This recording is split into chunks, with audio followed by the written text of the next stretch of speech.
পশ্চিম চিতোষী ইউনিয়নে সম্ভাব্য চেয়ারম্যান পদে প্রার্থী আনোয়ার হোসেন মানিকের গণসংযোগ অনুষ্ঠিত।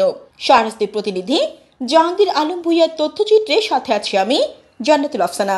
১৯ নং পশ্চিম চিতোষী ইউনিয়নের আগামী নির্বাচনে সম্ভাব্য চেয়ারম্যান পদে প্রার্থী আনোয়ার হোসেন মানিকের গণসংযোগ ও মোটর র্যালি অনুষ্ঠিত হয়েছে।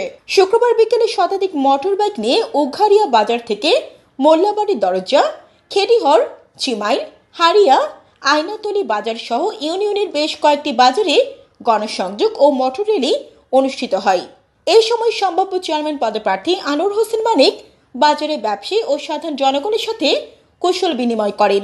এই সময় চেয়ারম্যান পদপ্রার্থী আনোয়ার হোসেন মানিক বলেন, আমি নির্বাচিত হলে নিঃস্বার্থে জনগণের সেবা করে যাব। ইউনিয়নের অসমাপ্ত রাস্তাঘাট, ব্রিজ, কালভার্ট সহ বাকি কাজ সম্পন্ন করব এবং বয়স্ক ভাতা, বিধবা ভাতা, প্রতিবন্ধী ভাতা, বিজিএফ কার্ড সহ অন্যান্য সুবিধাগুলি সঠিকভাবে বন্টন করব।